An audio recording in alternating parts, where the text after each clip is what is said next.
Hello friends, मैं हूं आपका दोस्त one and only Naushad Ali और स्वागत करता हूं आपका आपके अपने YouTube channel crack mind Ali में। तो आज मैं फिर से हाजिर हूं आपके सामने यूनिक कॉन्सेप्ट मूवी नंबर 3 लेकर। तो कौन सी ये मूवी है, बॉलीवुड से है, साउथ से है या हॉलीवुड से है, ये सारी चीजें आपके सामने रिवील करूंगा। बने रहिए मेरे साथ, आइए स्टार्ट करते हैं।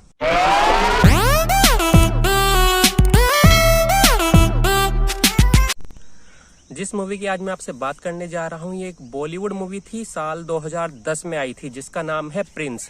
सबसे पहले आपको स्टार कास्ट के बारे में बता दूं, उसके बाद बताऊंगा इसके यूनिक कॉन्सेप्ट के बारे में। तो स्टार कास्ट में हमको नजर आए थे विवेक ओबरॉय और नंदना सेन, नीरू बाजवा, दिलीप ताहिल और संजय कपूर। तो इस तरह के जो एक्टर हैं, एक दिग्गज कलाकार इसके अंदर हमें देखने को आए थे। ये एक एक्शन थ्रिलर मूवी थी, जबरदस्त एक्शन था और ये बॉलीवुड की पहली ऐसी मूवी थी जिसके ज्यादातर सीन्स फॉरेन में फिल्माए गए थे, मतलब विदेश में इसकी ज्यादातर शूटिंग हुई थी। और इसके जो एक्शन सीन थे, इनकी प्रैक्टिस करने के लिए विवेक ओबरॉय को पूरे 5 महीने लग गए थे। उन्होंने खुद सारे के सारे सीन अपने ऊपर फिल्माए थे, मतलब किसी बॉडी डबल का इसके अंदर इस्तेमाल नहीं किया गया था। और ये भी कहते हैं कि ये मूवी विवेक ओबरॉय के कैरियर की सबसे बड़ी एक्शन मूवी थी। विवेक ओबरॉय ने तो यहाँ तक बोला था कि ये मूवी उनके कैरियर की सबसे बड़ी चेंजर साबित हो सकती है। पर अफसोस, अगर इंडिया के अंदर कुछ अच्छा करने की कोशिश करें बॉलीवुड में, तो या तो बॉलीवुड खुद उसका कबाड़ा कर देता है या फिर हमारी जो जनता जनार्दन है वो उसको पसंद नहीं करती। इस मूवी के साथ भी ऐसे ही हुआ था। लगभग 35 करोड़ के बजट में बनी ये मूवी ओवरऑल 47 करोड़ का कारोबार कर पाई थी और एक एवरेज मूवी होकर रह गई थी। तो चलिए, खैर ये तो हुई मूवी के बारे में थोड़ी जानकारी। अब बता दूं उसका यूनिक कॉन्सेप्ट क्या था। इसके अंदर मुख्य भूमिकाएं निभाई विवेक ओबरॉय ने, जिन्होंने एक सातिर चोर की भूमिका निभाई थी। मतलब एक ऐसा सातिर चोर जो बड़ी बड़ी चोरी चुटकी बजा के कर दे। मतलब आम चोर जिस चोरी के बारे में सोच भी नहीं सकते, ये वहां से आंख बंद करके चोरी करके गायब हो जाए, इस तरह का एक सातिर चोर दिखाया था। मूवी की शुरुआत में ही एक रॉबरी करते हुए इनको दिखाते हैं, जहां से ये एक बहुत बड़ी सिक्योरिटी के बीच से हीरे चोरी करते हैं। पर 1, 2 या 3 हीरे नहीं, पूरे किलो के भाव में हीरे चोरी कर लेते हैं वहां से। इतनी बड़ी रॉबरी के बाद मूवी का अगला सीन जाता है 3 महीने के बाद, और 3 महीने बाद विवेक ओबरॉय को दिखाते हैं उनके घर में। वो सोकर उठते हैं पर उनके हाथ पे एक गोली का निशान है। जैसे ही वो उठते हैं उन्हें पीछे का कुछ भी याद नहीं होता, मतलब उनकी पूरी मेमोरी लॉस हो चुकी होती है। अपनी गाड़ी पर उनको एक लेटर मिलता है, एक लड़की है कोई माया नाम की जो उनसे मिलने के लिए बोल रही है। अभी अपने नौकर से पूछते हैं कि ये माया कौन है, तो वो बताता है कि ये उनकी गर्लफ्रेंड है। अभी उससे मिलने जाते हैं, माया से मिलते हैं, तो माया इनको बताती है कि हम दोनों चोर हैं और हम दोनों सारंग नाम के किसी आदमी के लिए काम करते हैं, और उसने हमें एक काम दे रखा है। कोई एक कॉइन है जो हमने उसके लिए चोरी किया था, पर वो तुमने कहीं छुपाया है, उसको बताओ और सारंग को दे दो। पर कमाल की बात तो ये है, जो प्रिंस है वो पिछला सब कुछ भूल चुका है। अब कॉइन कहाँ रखा है उसे कुछ नहीं पता। अगले सीन में एक और लड़की से मुलाकात होती है जो प्रिंस को माया होने का दावा करती है। अब 2 लड़की दोनों खुद के माया होने का दावा कर रही है। सही कौन है, गलत कौन है, झूठ कौन बोल रही है, सच कौन बोल रही है, ये सब मूवी के अंदर आगे आगे रिवील होता रहता है। अब जो दूसरी लड़की है जो माया नाम का अपने माया होने का दावा कर रही है, वो बताती है प्रिंस को कि वो और प्रिंस दोनों CBI के लिए काम करते हैं। उनके पास सारंग का एक कॉइन है जो उन्हें वापस करना है, जिसके बदले सारंग उनकी जान बख्श देगा और वो उनसे काफी दूर चला जाएगा। तो हमें उसको वो कॉइन वापस करना है। पर प्रिंस उसको बताता है कि मेरे पास कॉइन है या नहीं है मुझे ये मालूम ही नहीं, मुझे तो ये भी नहीं मालूम कॉइन दिखता कैसा है, क्योंकि मुझे पिछली कोई बातें भी याद नहीं है। पर कुछ देर के बाद प्रिंस को याद आता है, उसे पता चल जाता है कि कॉइन उसके जूते की हील के अंदर है। तो वो माया को बताता है कि उसे कॉइन मिल गया है। अब सारंग से कांटेक्ट करके जल्दी उसको कॉइन वापस करते हैं ताकि वो उससे पीछा छुड़ा पाए। अब जैसे ही वो कॉइन उसको वापस करने जाते हैं, सारंग का जो आदमी होता है वो कॉइन को देखकर बताता है ये कॉइन असली नहीं है, ये तो नकली है। फिर क्या था, बस प्रिंस और सारंग के बीच हाथापाई हो जाती है, जहां मौका पाकर प्रिंस सारंग के ऊपर अपनी पिस्तौल तान देता है। पर कहानी में बड़ा ट्विस्ट तब आता है जब माया सारंग के ऊपर पिस्तौल ना तानने के बजाय वो भी प्रिंस के ऊपर पिस्तौल तान देती है।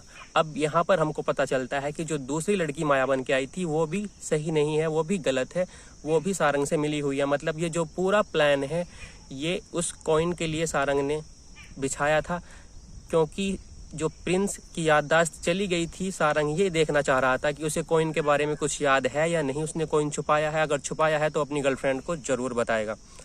अब जब ये सब कुछ हो रहा होता है, अचानक से एक तीसरी लड़की की एंट्री होती है जो इन सब के बीच से प्रिंस को छुड़ाकर ले जाती है। अब ये लड़की कौन है? ये है हमारी कहानी की असली माया, मतलब प्रिंस की गर्लफ्रेंड। ये प्रिंस को बताती है कि हम दोनों सातिर चोर थे और हमें काम मिला था सारंग का, सारंग के लिए एक कॉइन चोरी करना था। अब वो कॉइन क्या है? वो कॉइन कोई मामूली कॉइन नहीं है। एक बहुत बड़े साइंटिस्ट ने एक ऐसा चिप डिजाइन किया था जो हमारी सारी यादों को अपने अंदर स्टोर करके फिर उसको लैपटॉप के अंदर डाल के वो यादें किसी भी इंसान के अंदर ट्रांसफर की जा सकती थी और किसी भी इंसान की सारी यादें मिटाई जा सकती थी। कहानी के अंदर एक सीबीआई ऑफिसर खान दिखाए गए हैं जिनका किरदार निभाया संजय कपूर ने। वो बताते हैं कि उस चिप का प्रयोग प्रिंस के ऊपर हो चुका है, उसकी पिछली सारी याददाश्त मिटाई जा चुकी हैं। पर सारंग से एक बात पता चलती है कि इस चिप की एक खासियत है, जिस शख्स की भी यादें मिटाती है वो सिर्फ 6 दिन के लिए ही मिटा सकती है। मतलब 6 दिन के बाद अगर उसकी यादें उसके अंदर वापस से स्टोर नहीं की गई तो वो शख्स मर जाएगा। उसके लक्षण कुछ दिखाई देने लगते हैं, जैसे जो प्रिंस होता है कभी कभी उसको झटका लगता है, उसका पूरा सर चकराने लगता है, उसके हाथ काम करना बंद कर देते हैं। इस तरह के इसके लक्षण होते हैं। मतलब 5 दिन हो चुके हैं, अब 6ठा दिन है। अगर आज भी वो चिप वो सारंग को वापस नहीं करता तो सारंग उसकी यादें वापस से नहीं डाल पाएगा, तो वो मर जाएगा। प्रिंस के सामने कोई और रास्ता ही नहीं है, उसे हर हाल में वो चिप ढूंढनी है, वो कॉइन ढूंढना है जिसके अंदर वो चिप है और वो कॉइन ले जाके सारंग को देना है ताकि वो उसके बदले उसकी यादें वापस कर सके। अब देखिए, क्या प्रिंस वो कॉइन ढूंढ पाता है? क्या है इस कॉइन का राज? और क्या कॉइन मिलने के बाद सारंग उसकी यादें वापस लौटा पाएगा? क्या कॉइन अगर नहीं मिला तो क्या प्रिंस अपनी यादों के साथ साथ अपनी जिंदगी भी खो देगा? इन सब सवालों के जवाब आपको देखने, सुनने, पता करने हैं तो उसके लिए आपको मूवी देखनी होगी। मूवी कहाँ मिलेगी? मूवी आपको यूट्यूब पर आसानी से मिल जाएगी। डिस्क्रिप्शन में मेरे टेलीग्राम चैनल का लिंक है, वहां पर भी मैंने दे दी है। जल्दी से लिंक पर जाइए, चैनल को ज्वाइन कीजिए और मूवी देख डालिए। मूवी एक अच्छी मूवी बनी है। अब आपको बताता हूँ मूवी के प्लस पॉइंट क्या है, मूवी के माइनस पॉइंट क्या है। तो प्लस पॉइंट तो ये है, विवेक ओबरॉय को जो रोल मिला था उन्होंने बखूबी निभाया है, कमाल की एक्टिंग की है, एक्शन सीन वाकई ही लाजवाब किए हैं।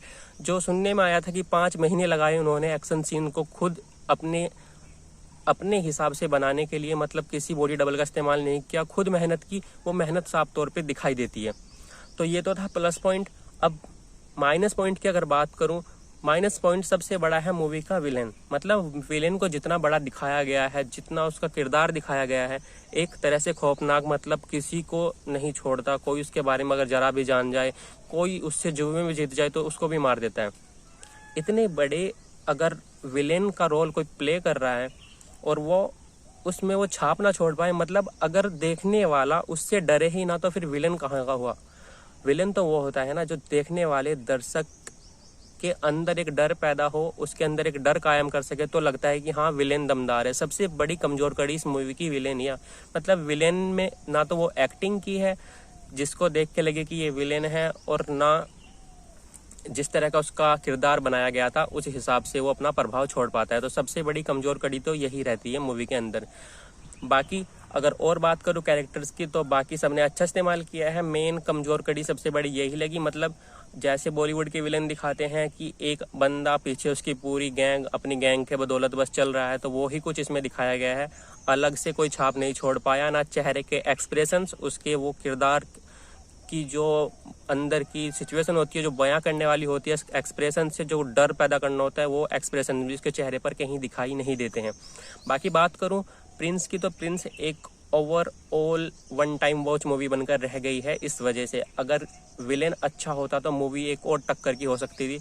एक्शन वाकई में ही कमाल के फिल्माए गए हैं। तो अगर आप एक एक्शन मूवी देखना पसंद करते हैं, एक साइंस फिक्शन मूवी देखना पसंद करते हैं, और हॉलीवुड की साइंस फिक्शन मूवी ज़्यादा आपने देखी हैं, उस तरह की मूवी आप बॉलीवुड में भी देखना चाहते हैं, तो ये एक अच्छी मूवी आपके लिए हो सकती है। हाँ, एक वन टाइम वॉच मूवी हो सकती है। वो अलग बात है कि एक बार देखने के बाद आप शायद दोबारा फिर इसको देखना ना पसंद करें, क्योंकि कहानी की बहुत कुछ कमज़ोर कड़ियाँ रह जाती हैं जो आपको अंदर से सेटिस्फाइड नहीं कर पाती हैं। तो ओवरऑल एक बॉलीवुड की बहुत अच्छी मेहनत थी जो उन्होंने एक मूवी बनाने की कोशिश की थी, पर उसमें कहीं कुछ कमियां रह गई, जिस वजह से मूवी अंडररेटेड होकर रह गई है। बाकी आप एक बार मूवी को देखना, आपको कैसी लगी है आप बताना। विवेक ओबरॉय की एक्टिंग कैसी लगी है ये भी मुझे बताना, उनके एक्शंस कैसे हैं। अगर आपको कुछ भी पसंद आया हो तो कमेंट बॉक्स में जरूर बताना। इस वीडियो में कुछ भी आपको अच्छा लगा हो तो वीडियो को लाइक जरूर कर देना, शेयर जरूर कर देना। और अगर आप चाहते हैं इसी तरह के यूनिक कॉन्सेप्ट के ऊपर कोई और वीडियो मैं बनाऊं, किसी और मूवी का रिव्यू करूं, तो ये भी मुझे जरूर बताना। बाकी अगर आप चैनल पर पहली बार आए हैं और उसको सब्सक्राइब नहीं किया है तो उसको भी प्लीज़ सब्सक्राइब करके बेल आइकन प्रेस कर लेना, ताकि मेरी अगली वीडियो का नोटिफिकेशन सबसे पहले आपके पास पहुंचे। तो अब मैं मिलूंगा आपसे फिर किसी और वीडियो में, तब तक चलता हूँ। अल्लाह हाफिज़, दुआ में याद रखना।